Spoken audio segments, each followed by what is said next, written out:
Hello, everyone.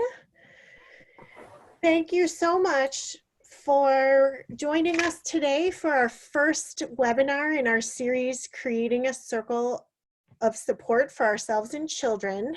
Today's topic is discussing separation and attachment during COVID-19. My name is Rebecca Slaby. I'm the Executive Director of AmazeWorks, and we're just really grateful that you are here and sending you all warm wishes and hopes of safety and health and grace and joy during this difficult time for us all.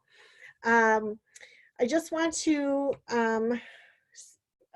start off by saying that we acknowledge that COVID-19 has highlighted inequity in our nation, in our world, our states and our cities, and in our schools.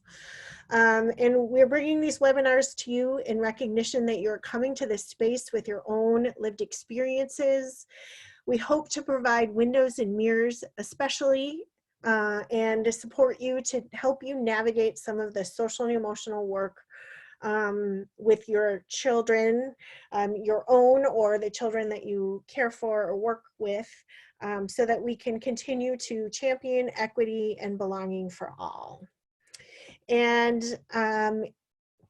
please use just a couple of housekeeping things. This video is being recorded, and we will make both the slideshow and the video recording of this available within the next few weeks. And it'll be available, I think, on our website and our Facebook group. If you have not joined our Facebook group, we really encourage you to follow us on Facebook. At the end of the webinar, we're going to send you, or after the webinar, we'll send you an email with a short survey, just kind of a little evaluation of this webinar. As I said, it's our first one, and so we value feedback. Without further ado, I'd like to introduce Robin Starch. She's the Director of Education and Outreach at AmazeWorks, as well as Mary Lennick, who's the Executive Director and Licensed Social Worker at Family Alternatives.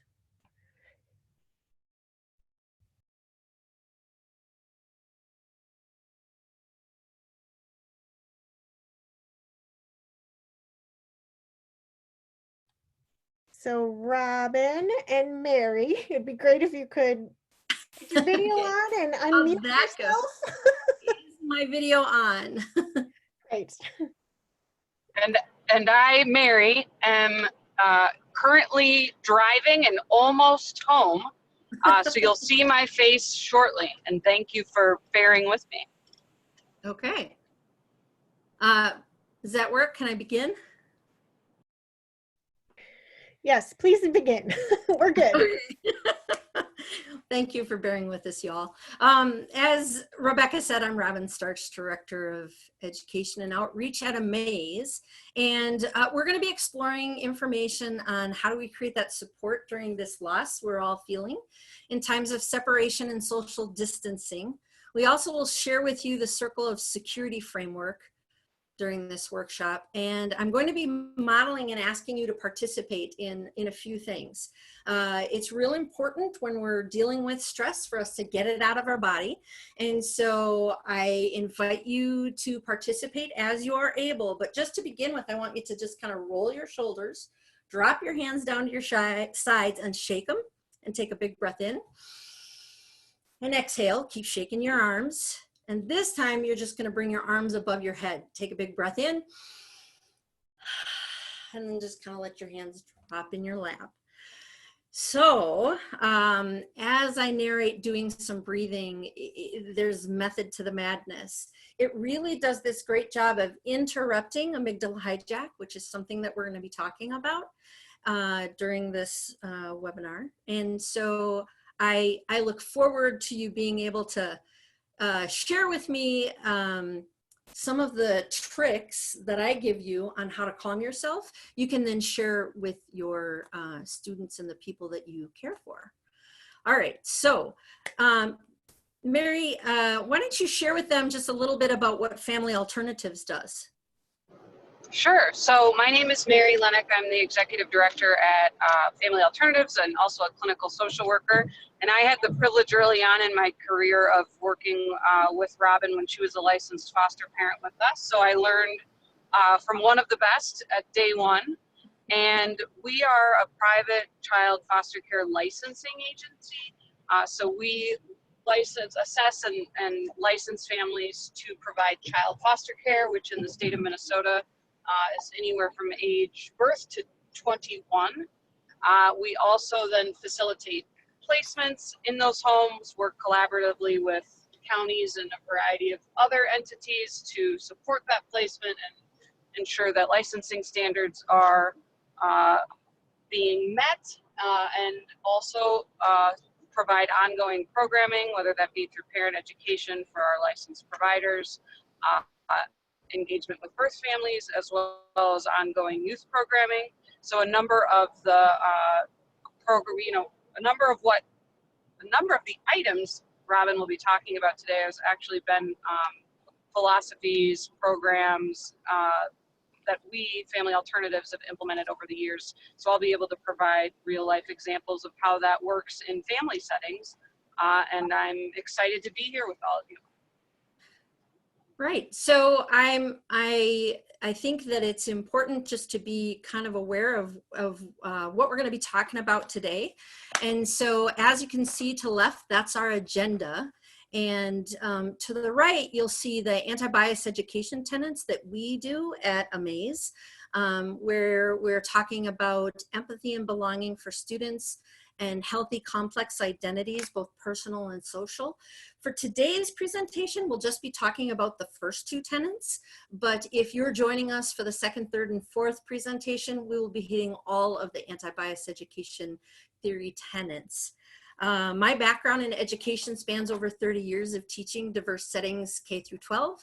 I've taught social skills, I've taught theater, I've taught speech, I've co-taught middle school English and middle school social studies. And in all of these settings, I have needed to be an observer, a problem solver, and a collaborator. And one of the things that I have found is that I have needed to have some models to use to be able to help me to understand how do I work with kids and meet them where they're at. So I need a little information from you all. We have a quick poll here that you see on your screen, and there's actually 3 of them. While you're doing the poll, I would love to share a little bit about who I am and where I come from. So go ahead and fill out that poll, and I'll tell you a little bit about myself. My pronouns are she, her, and hers. As Mary mentioned, my husband and I were foster parents for 20 years. I'm white. I was raised in a family of 5 kids, and we're all named after birds: crow, robin, teal, crane, and wren, and then raven. We were living out in the country, 7 acres. My mom was a Southerner from Abbeville, Louisiana, and my dad was from Hastings, Minnesota. And early on, I was influenced by 4-H and the arts because of my mom. And I was influenced by hard work and having fun because of my dad. And so time and place influence us in where we're at and how we learn and how we grow. And so I will share with you at this time that I did elementary school and middle school in the 70s. And I'm pretty sure, Mary, when were you in high school and college? Well, I'll ask her that when she comes back. But if I had to describe my childhood in one sentence, it would be, we didn't have a lot, but we made a lot out of what we had.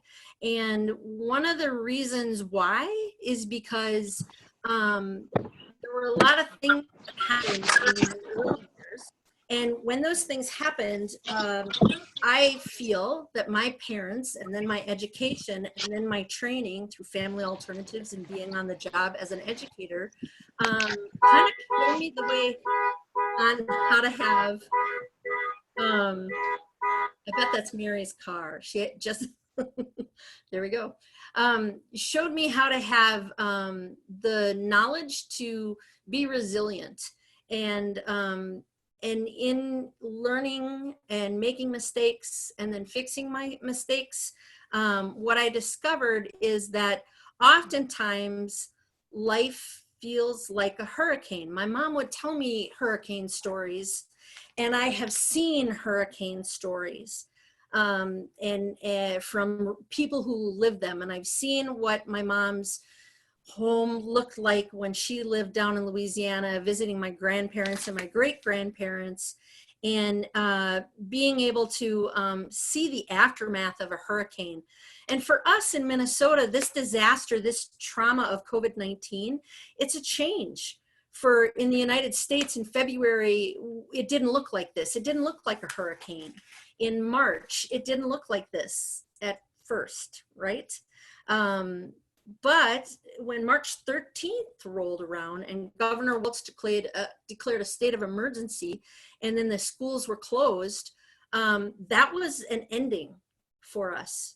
And then a transition of creating a new beginning happened. But then on March 25th, we got shelter in place.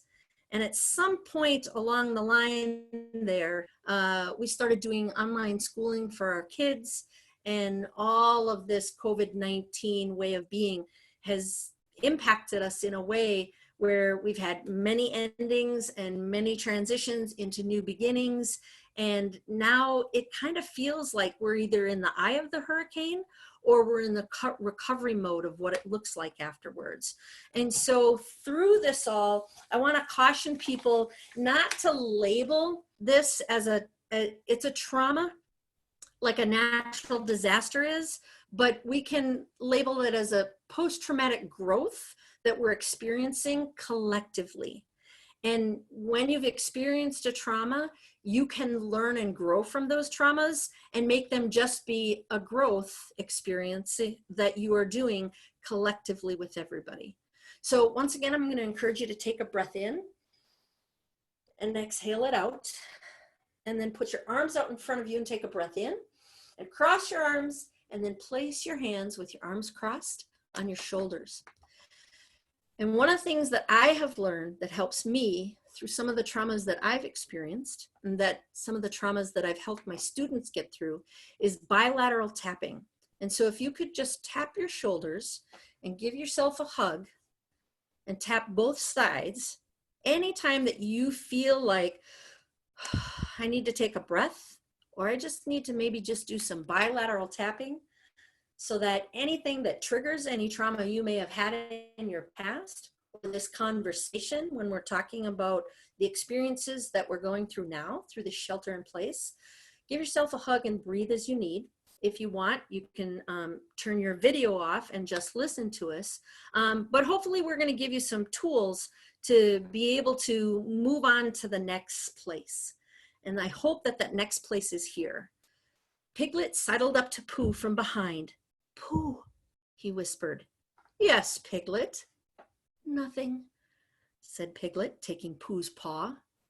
I just wanted to be sure of you. And during separation in place, things like this have endings. Our children that we care for are experiencing something where they had to end school early, and they had to end being with their friends, and they're all in the same place together with their family members, and things are limited and they're different. So during this separation time, what's best for us to do is just create a safe space with each other. I'm going to give you some models. We were talking before about the neutral zone and new beginnings and endings. And this is kind of what it's like when change happens. We can name the date that it happened. That first experience when you move from one house that you're in to another, you know you're going to move from one place, and there's time for you to pack your bags, and then you enter into that neutral zone, and then you unpack your bags and you move in, and everything gets set, and then it's the new beginning.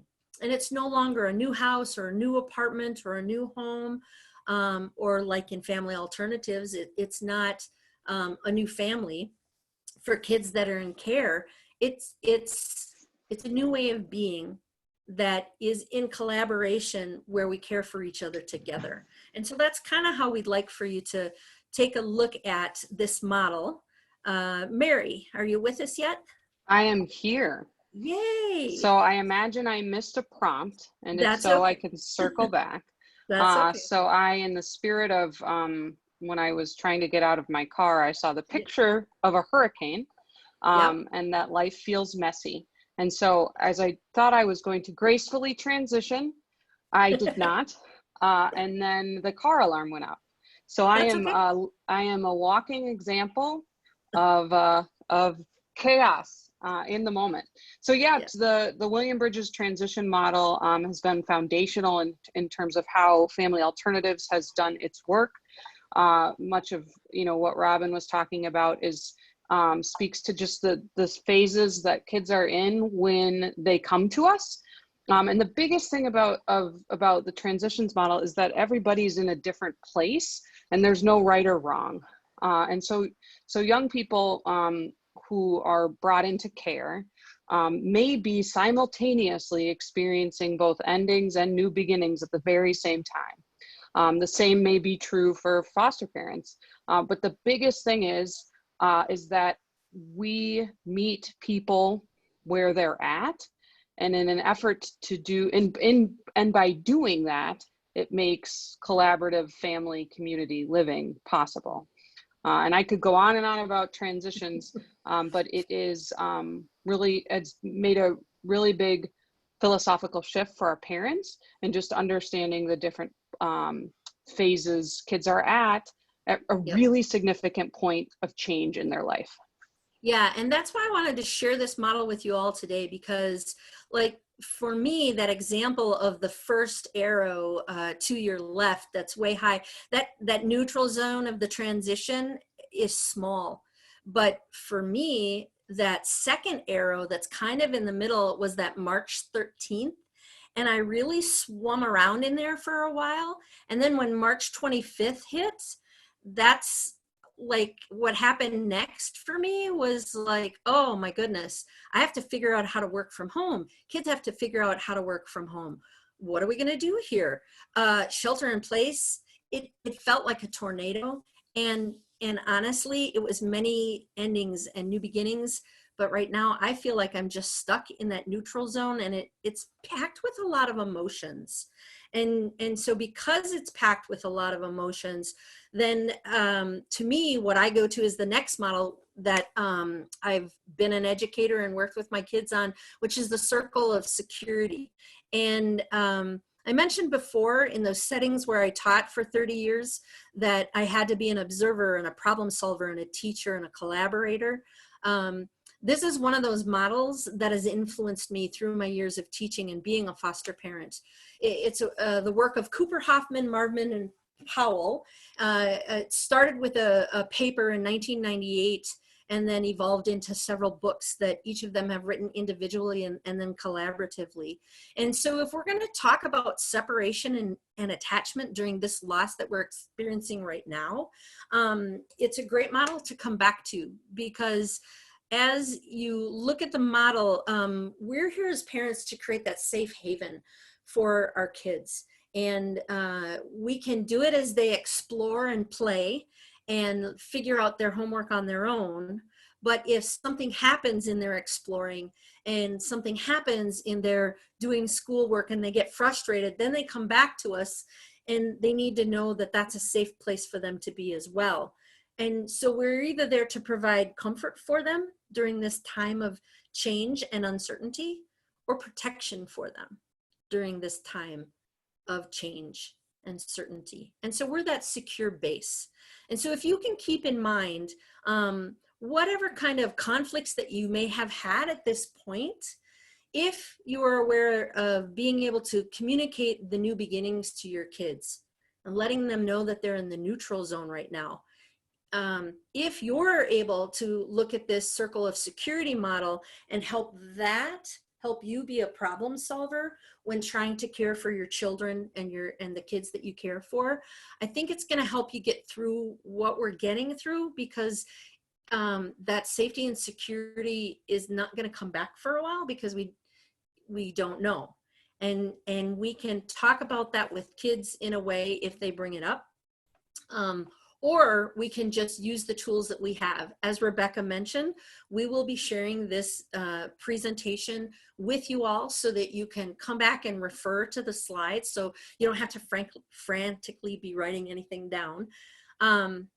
I'm going to unpack in the next couple of slides the circle of security, and then we'll show it once again, just so that you can kind of keep a frame of reference of where we're going to next. I'm going to have you do another thing that helps you relax, where you reach your arms out way far, sit back in your chair, and you just kind of play the piano. If ever you're trying to focus on something, it helps to be moving with your fingers. And so playing the piano or moving your fingers like this, some of you may do it as just a nervous thing that you do when you're going through things. I had a roommate in college who used to type everything she heard people say on her leg. It's actually a really good thing to put it into the movement and the kinesthetic, because the more your body can move and the more you breathe in and exhale and breathe in and count to 4 and exhale, the better off your body's going to be when we're in times like this. When we feel that there's a struggle and that we're tightening up, the more we pull against the struggle, the more difficult it becomes. And so if my child is giving me a hard time, and say my child is the green rope and I'm the blue rope, and if we're just pulling tighter and tighter away from each other, what we're going to get is a knot. And so what I recommend for people to do is to remember that behavior is communication, and that my child is telling me that they need support. And so take the teachable moment, and instead of pulling away, loosen up a little bit. Work with your kids on kind of breathing and self-regulating so that they loosen up a bit. And eventually what you'll find, and you can even do this with your kids, take 2 pieces of yarn, loop one that's one color, loop one that's the other color, and then just create a slip knot with the 2 pieces, and look at how tight it can be if you pull hard, or if you loosen it up, you can have 2 pieces of yarn that create a slip knot that creates a bracelet. And that bracelet can be a reminder for you and your kids that you're trying to keep it loose, that you're trying to use teachable moments, and not get hot yourself when they're experiencing big feelings. And so first we have to calm the child and ourselves and lead with that empathy first, because they're navigating developmentally who they are as a person.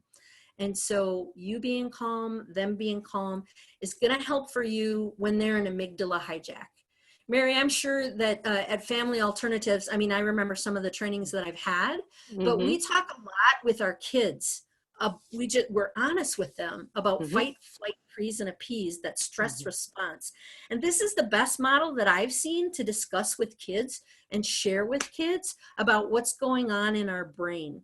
If you could be thinking about a story about a kid who you taught, or a foster parent taught some self-regulation for, and how they felt it in their body and then how they came out of it, that would be great. I can give you a minute if you want. Well, and I just want to say, I think, often caregivers forget that it's not just all about regulating the other. It starts with regulating yourself. And so you can't, join with a kid if you're also hijacked, right? So when somebody is pissing me off for whatever reason, I'm often not able to access my reasonable mind.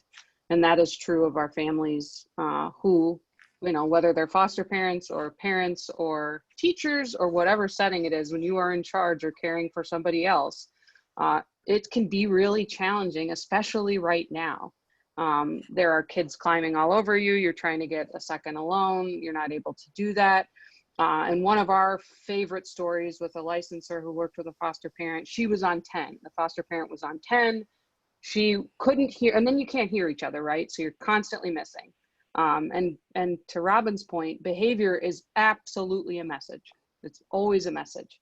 And are you in a place where you're able to receive that message? And if you're not, pausing and taking your own time out is imperative before then trying to regulate the other. And one of our foster parents, like I was saying, was on a 10, and our licensor, she called the licensor, and the And you licensor mean said, like on a scale of 1 to 10, they on were a at their scale of wits 1 to end. 10, they were at the They 10. were at their wits So end and you're had in a the 10. red zone. Yep. We talk about, green, yellow, red. So you're in your Yes. red zone. You've reached your limit. You're not able to successfully be in communication with anyone, and that includes your children. And the licensor said to her, you know what, Rhonda, it sounds like you need to go to bed and take 2 Advil, and why don't you call me in the morning?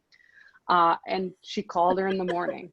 And that the skill there is the ability to disengage and then position yourself to be able to re-engage when you're in your right, wise mind. Yep. Hopefully And when that you're makes sense. yeah, when you're in your right, wise mind, it just creates clarity. And so there were many times where both in the classroom and at home, I have had to say, I need a breather. Can you give me 10 minutes? My husband would say, can you give me 3 hours? And the beauty in that is that you're modeling the skill that you're then asking of Yep. the person you're For taking the care kids of. to do. Yep. Yep. And I would say, okay, maybe we need a day. You decide. Can we talk about this again in an hour, or do you need a day? My husband, if he was really mad, he oftentimes would say, I don't think 3 hours is going to do it. Can we bring it back in 3 days? And I would say, well, there's no time like the present. So if before 3 days you can talk about it, we'd really appreciate solving it now. And the kids would always laugh at that because they knew I was the one, let's fix it right now. And they would be, Robin, I need about an hour, or can you give me 10 minutes? And I'd be like, oh yeah, I gotta wait. I can't fix it in the moment. I gotta wait until we're all in a place where we're with our working mind. So the model you're seeing on the screen right here is called the amygdala hijack. It comes from Zaretta Hammond. I've seen this for years, but this is the best way of explaining it.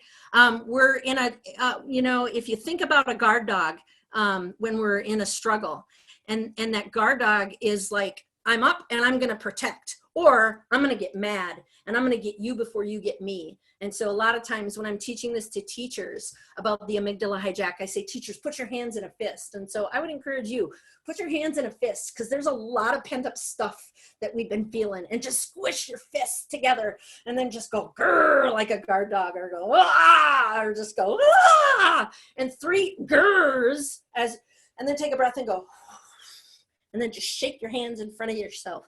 And when I teach kids, just like I teach adults, you can take a breath in and do crazy 8s in the air with your hand. And if I'm really worked up, my crazy 8s start fast. And so the goal is to try and get my breath to be in sync with my crazy 8s. And then when you've settled down, then your brain goes into that, I'm sorry, I got to go my up and back here. Your brain goes into neutral in the amygdala, and you're no longer in amygdala hijack. And then the watcher comes on, right? And that watcher mode, I tell the kids, as though you're looking out for where is it safe and when is it safe. I always would say to the kids, you guys, I come home from work, you got to give me 5 minutes. So watch the clock. Watch what I do, watch my body language, and give me a transition. Once my shoes are off, if my shoes are off before 5 minutes, you can then come next to me and talk to me about your day or what you need. And so we navigated our transitions with each other in the watcher mode. And then when they did that, I was calm. I was relaxed. I got my shoes off. I got my coat off. I was able to put my backpack down, and I could be in that detective mode. And I would say to the kids, all right, you guys, when they tell me what was going on, pull out your magnifying glass, your big magnifying glass. And I would encourage them to do movements like this when they were dealing with a problem. Because when you put movement into your body, it interrupts the amygdala hijack. It gets them giggling because they're goofy. It gets them thinking about something else. It gets them thinking about where their body is at, because when we're mad and stressed, we're tense. If we can feel that and regulate our breath by doing the infinity crazy 8s, by just breathing 3 times in and out, or by doing the watcher mode. Let's be in a watcher mode so we can figure this out. Let's pull out that magnifying glass so we can be the detective. That's what gets the Wikipedia pages of our brain in working memory and problem solving. So the Wikipedia pages are where that problem solving can happen, but it can't happen until the prefrontal cortex is in detective mode. And it can't happen until the thalamus has calmed down enough to see and to understand, and the guard dog is in neutral. So if your kids are showing big emotions and struggling with some behaviors, they're in guard dog mode. Their safety and security, they need something to get into their body with breath and movement to neutralize the amygdala so that the thalamus in their brain can start working and that prefrontal cortex can start problem solving. And then their Wikipedia pages get going, and you can just ask them questions. Wow, that sounds like that's a tough problem. What do you think might be a couple of options? And then from there, you can talk with your kids about, you know, how do you problem solve together? A lot of times I would say to my kids, do you want me to listen? Do you want me to brainstorm with you? Or do you want me to just tell you what to do? And then that way it gave them a choice, because sometimes they just want me to listen so that they can vent. You may or may not have seen this model before, but this is the model about attachment. John Bowlby in 1958 put a book out there after doing many years of study. And a lot of people base their attachment work on his work because it's really sound. One of the things that I get frustrated about is like my foster kids, they were all 4 of these characters. There were times when they were secure and safe and positive and optimistic, like Peppermint Patty. And then there were other times where they couldn't have the control that they wanted. And so they were a bit bossy and they just needed to be with, like Lucy. And then there were a lot of times that they were like Charlie Brown, where they were scared of their own shadow.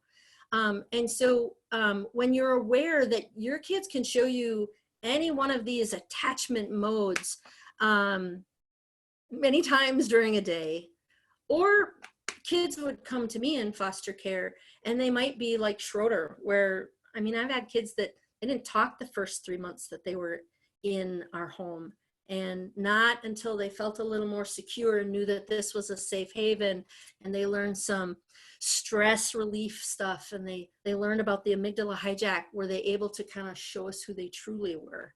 Mary, I'm sure you've seen that with some kids. Oh, absolutely. I want to make sure we still move forward on our slides, but you see, I mean, in terms of attachment, you see it across, like Robin was saying, you see it across the board, and it could present itself in a variety of different ways in just one day. And so right now, for kids in care, and that's my lens is foster care, you're seeing really disorganized attachments because school figures are attachment figures. Yeah. Teachers are attachment figures. Yeah. And so the grief and loss associated with not being with that community, well, that's not their primary attachment. That is a significant attachment figure in their life. So that also contributes to a lot of the chaos that I imagine you're experiencing in your homes. Is there are touchstones that they're not interacting with in the same way. So I think giving yourselves grace for being the heroes you are on a day-to-day basis is really important too. Very important. Take care of you. Yep. So during times of transition and change, children can demonstrate that range of emotions. And so I want to talk about it just a little bit. Now, for those of you who are thinking, oh, this is just young kids, I have to share with you, up until this point, all of the slides that I have shared with you are slides that come from PowerPoints that my students have made for social skills lessons. So I'm talking about 5th, 6th, 7th, and 8th graders who would come to me for social skills classes because they had emotional and behavioral difficulties.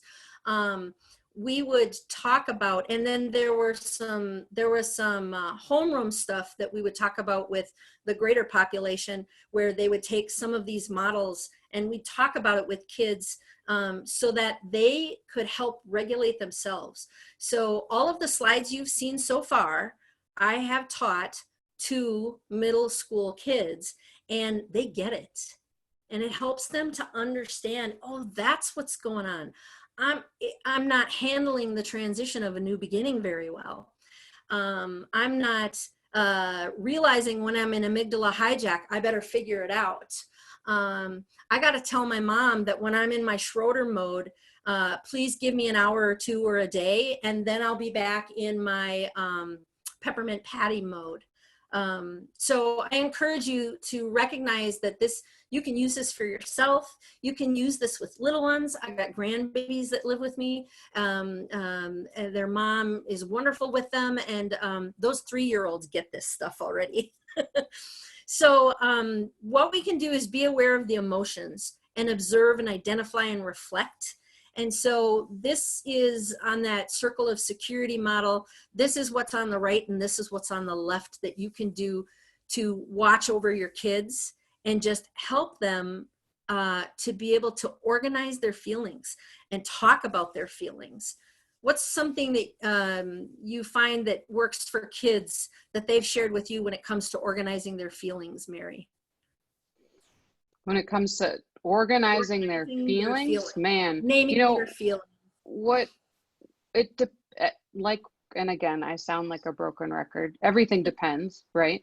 Yeah. And trying over and over again until you figure out what works. And what Robin's referring to a number of times is letting kids take the lead.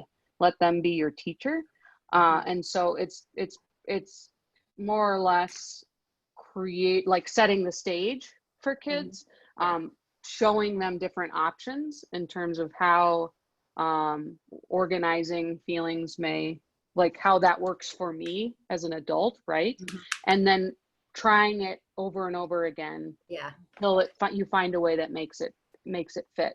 So whether it be, for organizing feelings, if naming colors is helpful, if it's, the traditional sheets of, pictures where you can see, emotional charts where they can point, because a lot of times when in crisis, kids don't have words.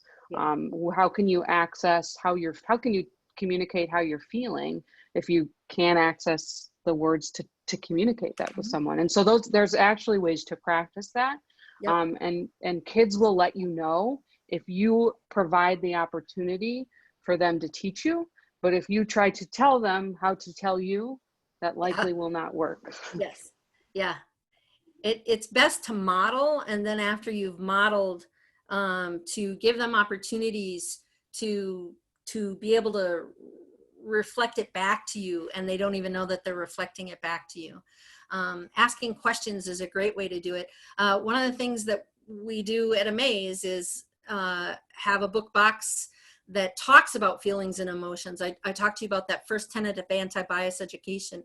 And so these 3 books are awesome books at being able to unpack and discover an emotional journey that is very similar to what they might be going through.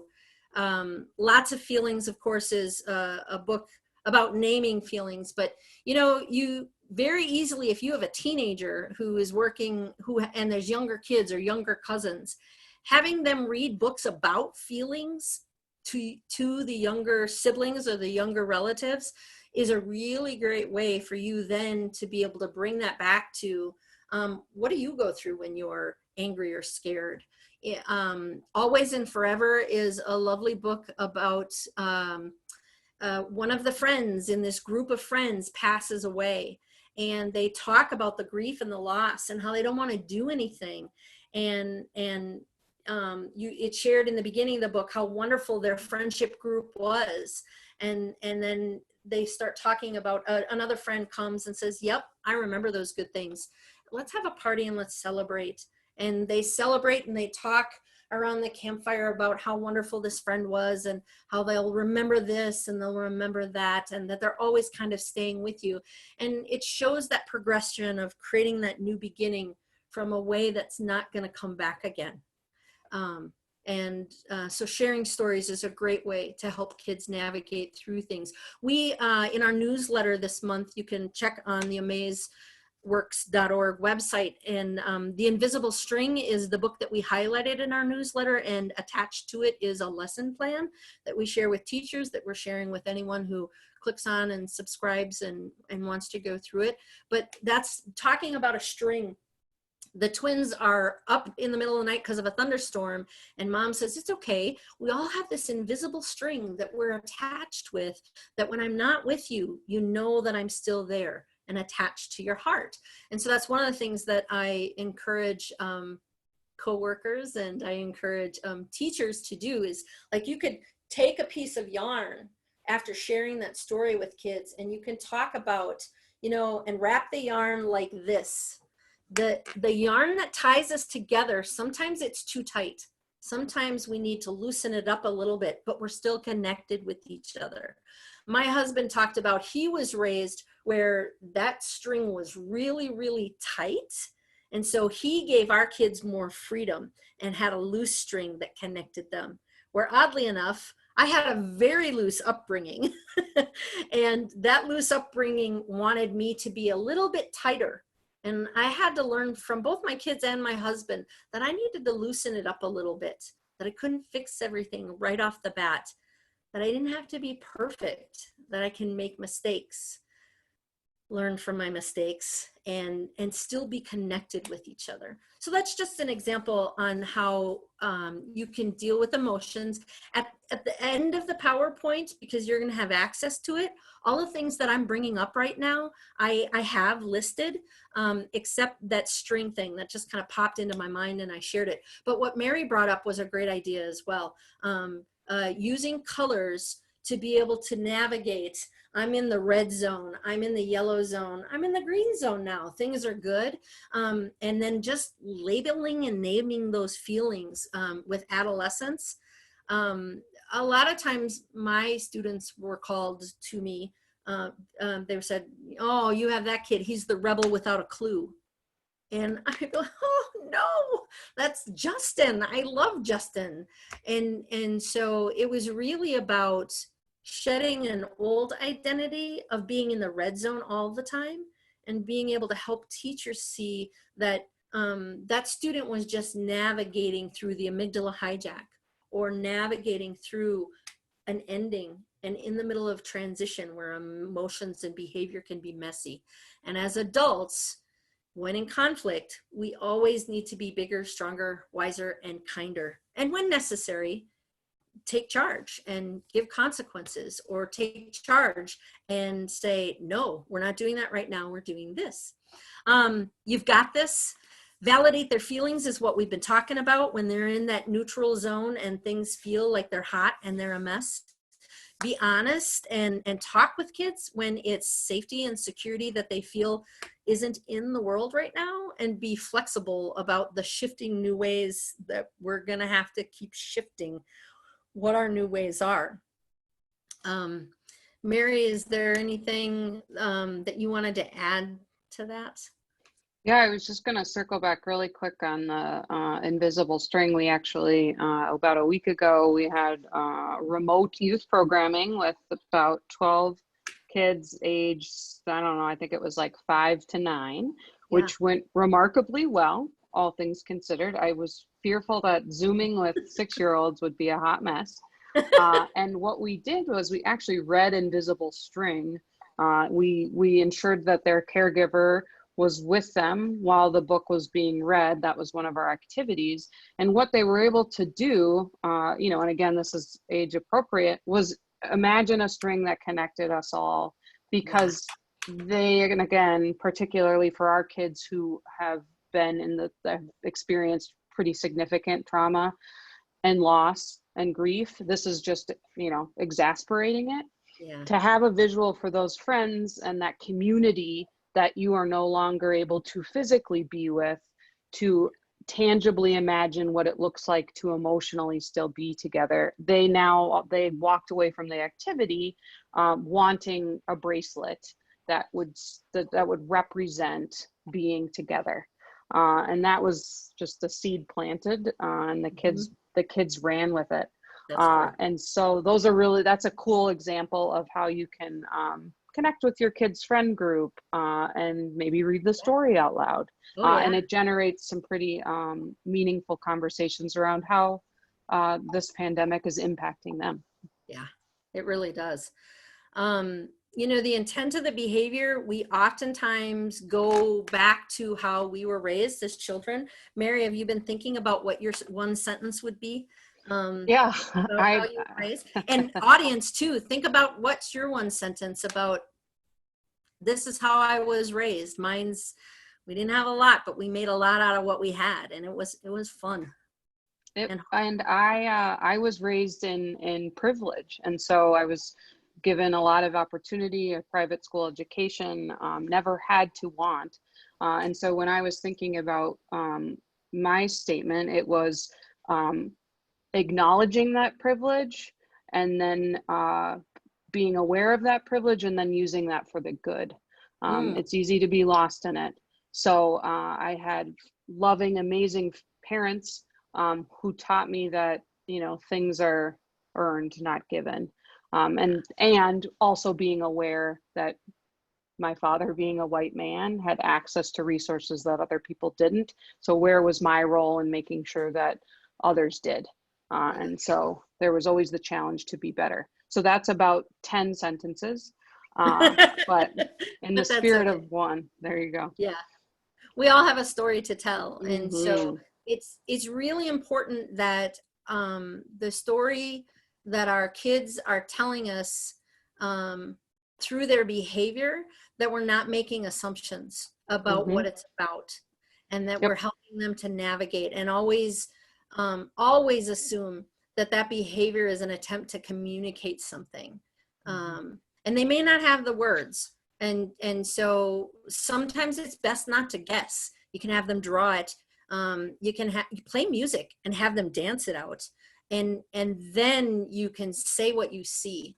Because if you're assuming that your child is throwing a temper tantrum just to get your attention and to manipulate you, then that will be the relationship that you have. They're just throwing a temper tantrum to get my attention, and I don't have the bandwidth to give them attention right now. You know, a lot of my students had temper tantrums, and one of the things that they were able to do was to learn how not to do that anymore.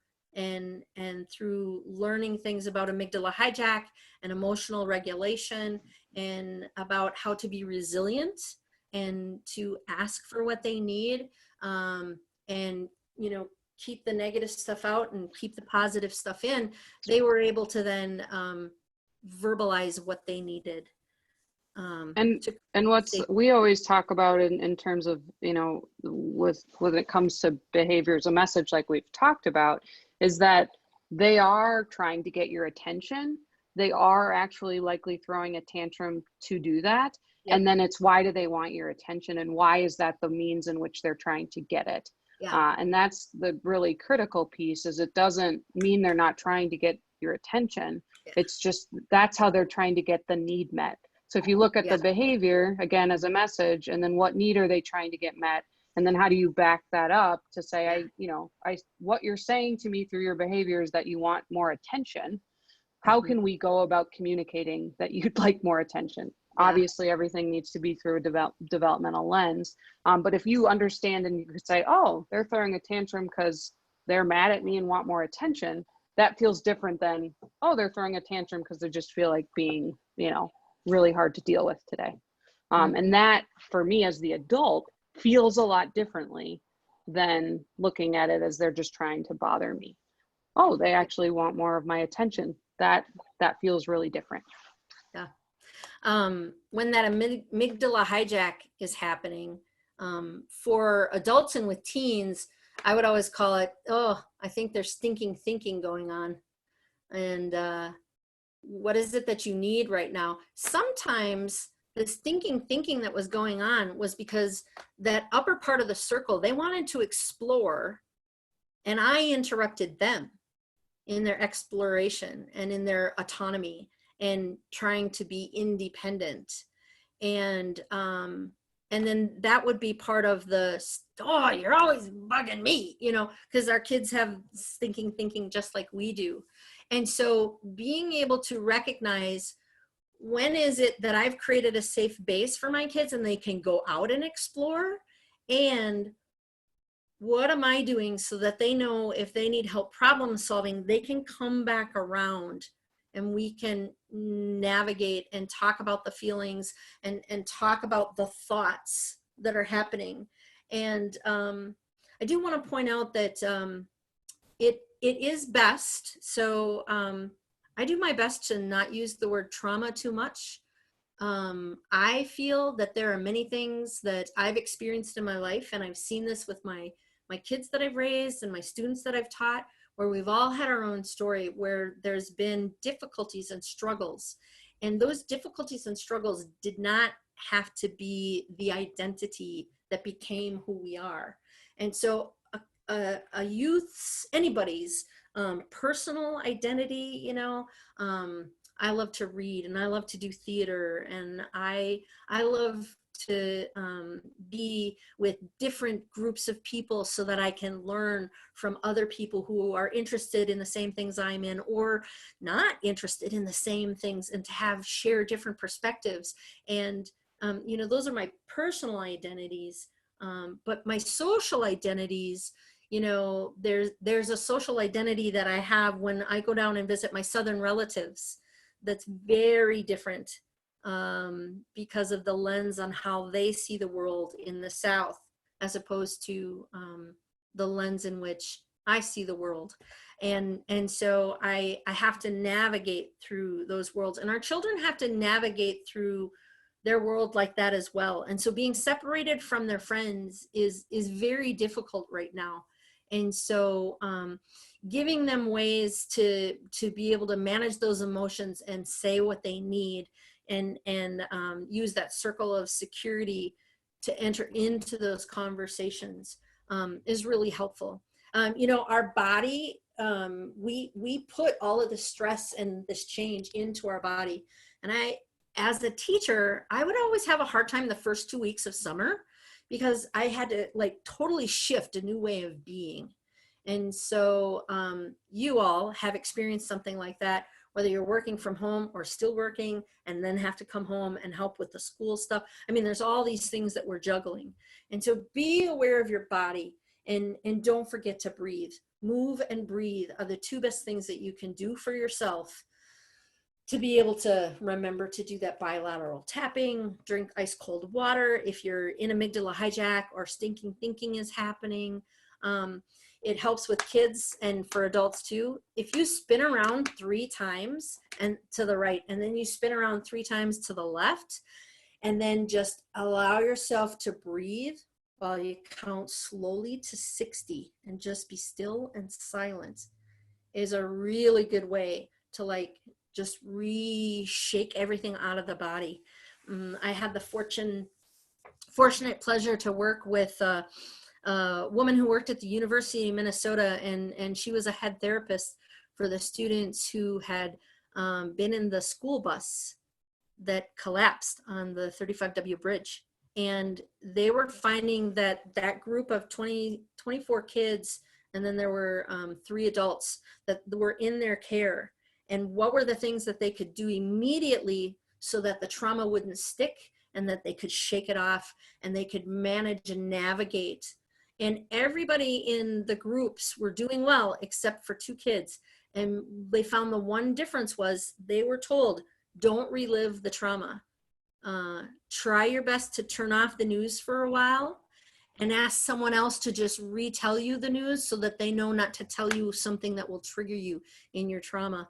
And they found a couple of kids would go home after their half-day group and they just Google websites that showed the bridge collapsing and showed the bus, and they kept reliving the trauma. And so during this time of COVID-19, that reminds me, this is, it's growth that we're in together, and that we need to be aware of not re-traumatizing ourselves, and just be in the moment and in the day and present, so that it can help you navigate the change that we're all in. So Robin, this is Rebecca, and I'm just going to Yep. cut in and just let you know we have about 5 minutes left, and Yep. then we're going to open it up for about 15 minutes of questions. So if That's people great. would like to type their questions into the Zoom group chat, that would be wonderful. And so I just want to let you know, Robin, about the Time. Q&A coming up. Yeah. And that's great, because this is actually the last slide that I wanted to share with you. There are several other slides. I'll show you real quick. Activities to create a connection. Interactive activities with kids and resources that are links that you can link to. Ways to self-regulate and find calm. And self-care for you as an adult, links that you can go to, and just some brainstorming. And then our anti-bias education framework. Like I said, we did build on a children's innate sense of empathy, which is all the things that we talked about today.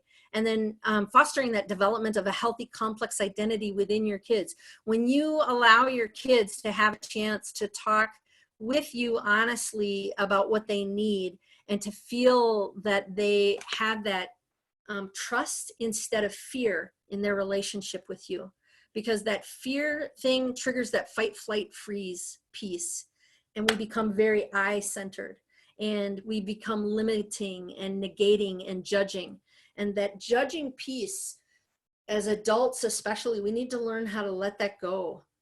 Because when we judge, that's that piece of that fight, flight, freeze, and you're not at full capacity of the Wikipedia pages being able to be in a trusting relationship with people, where you're including and appreciating and expanding, using your intuition and your problem solving.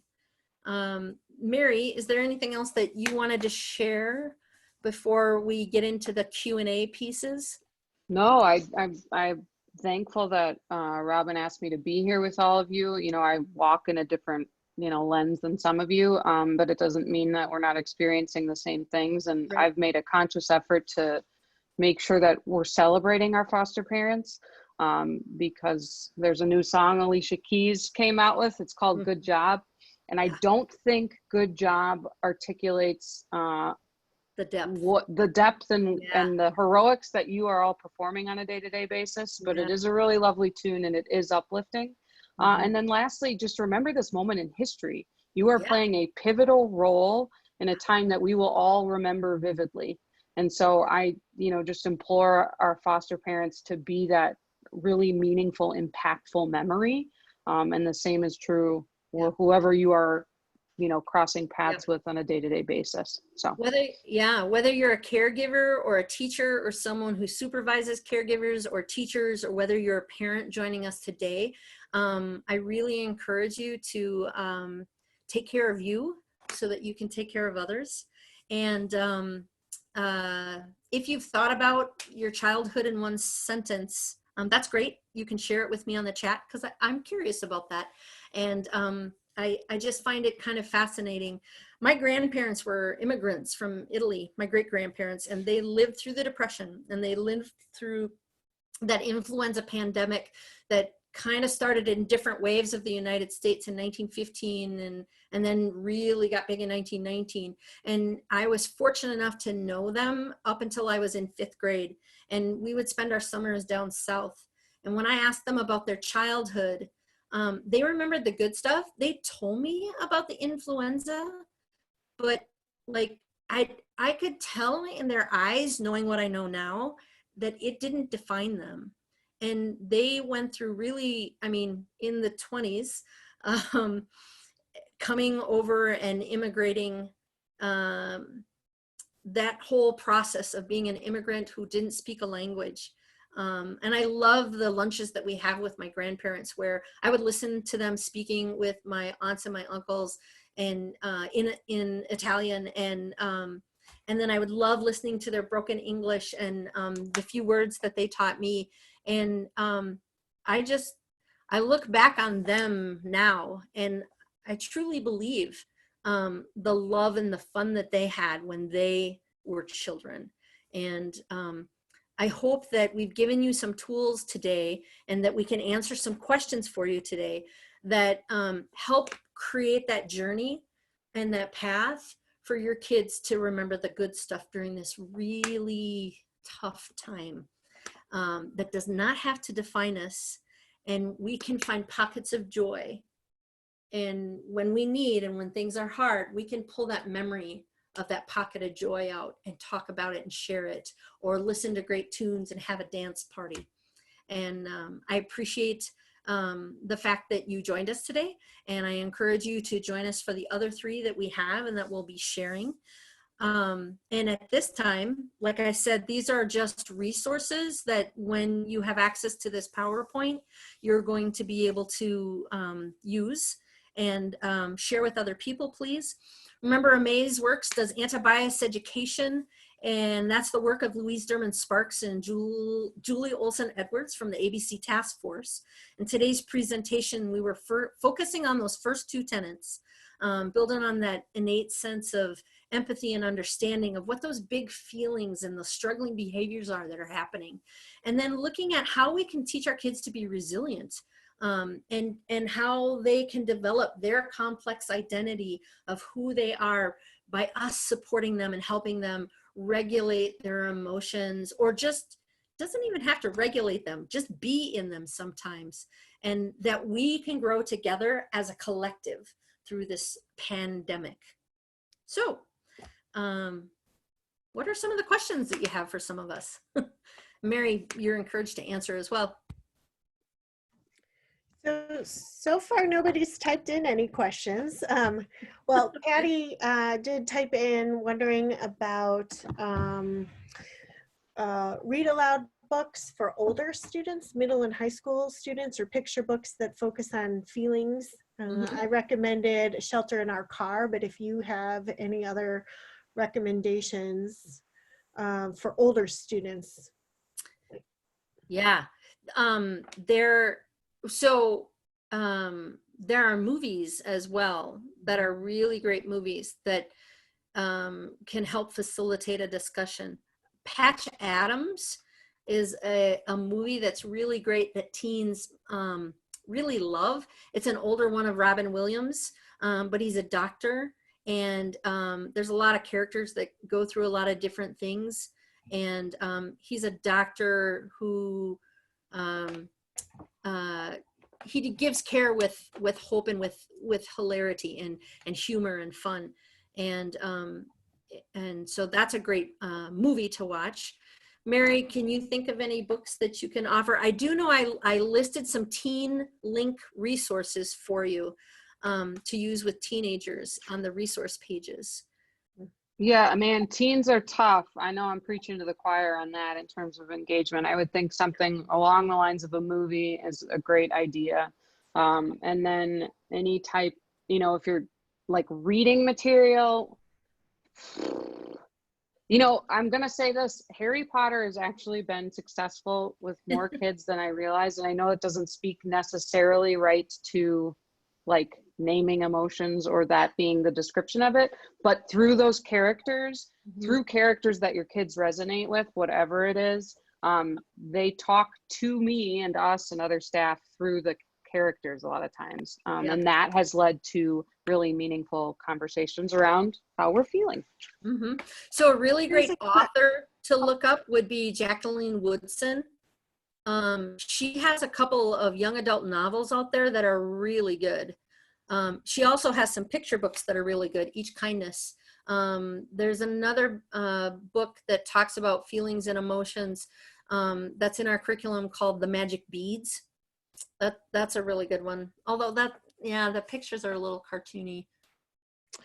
Here's another question from Clarissa. I'm wondering if any educators are seeing new or different behaviors from kids expressing insecure attachment or fears of abandonment in distance learning when so much interacting has been moved to virtual. I feel like behavior is harder to interpret or even witness in distance learning.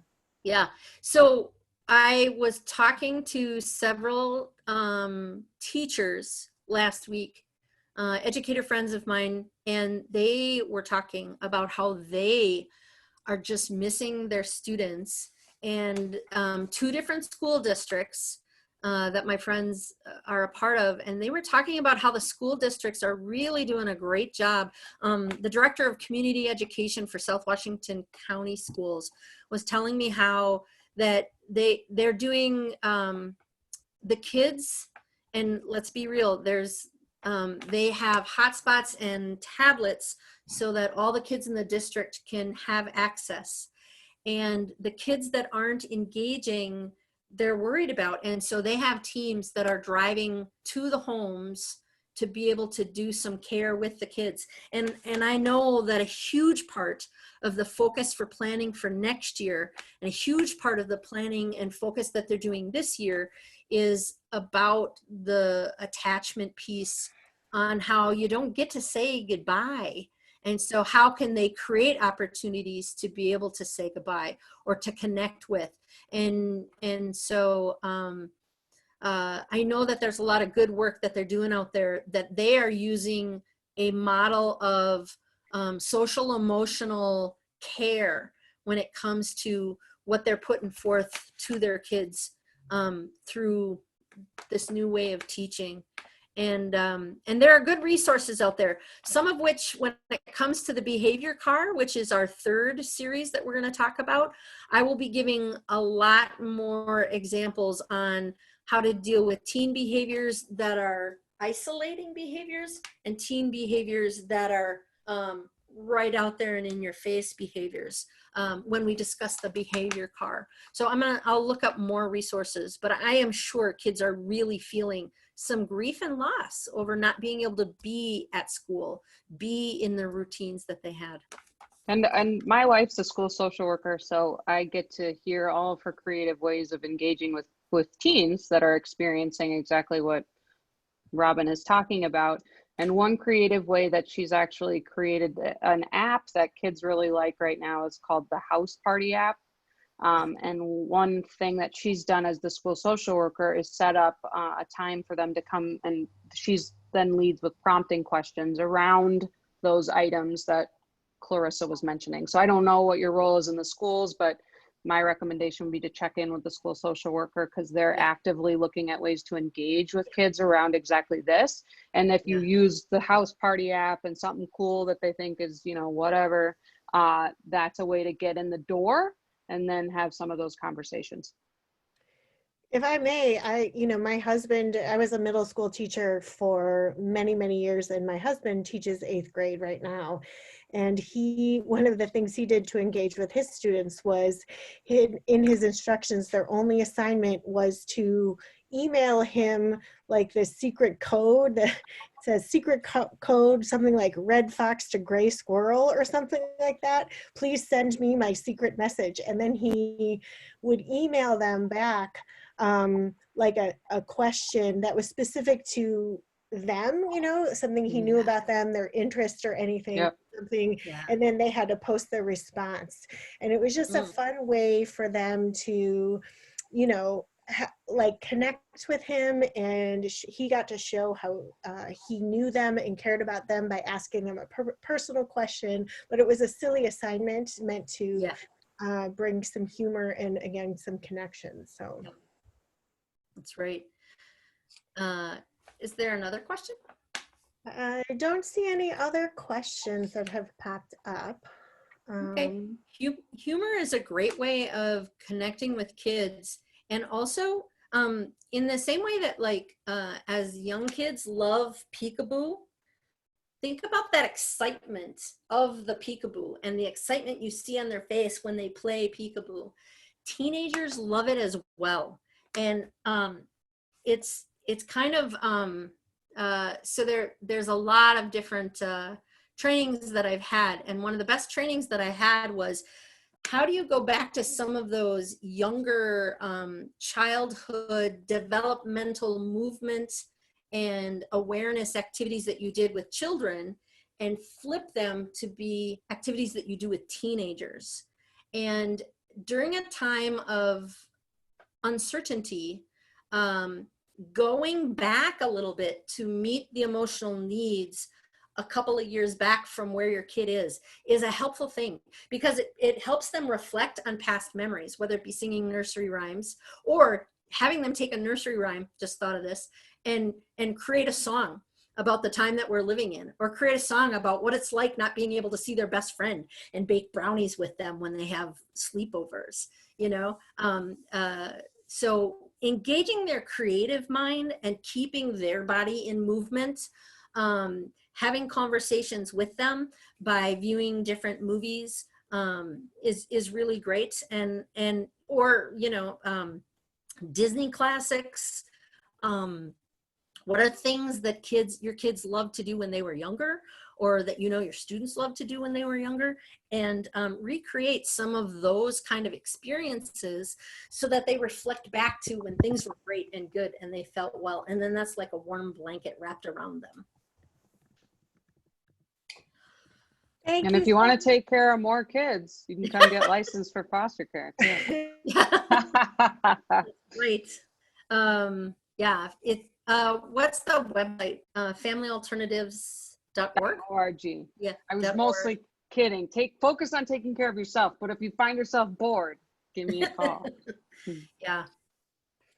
Well, I thank you so much to everybody. Thank you so much, Robin, and to Mary. And thank you.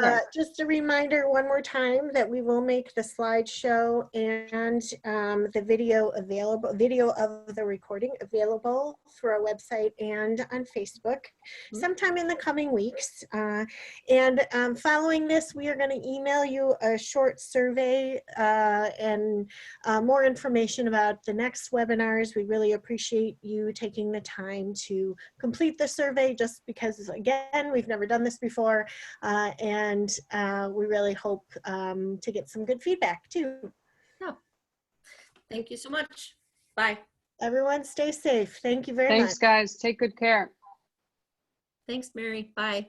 Yes, thank you. Good to see you again. Yep.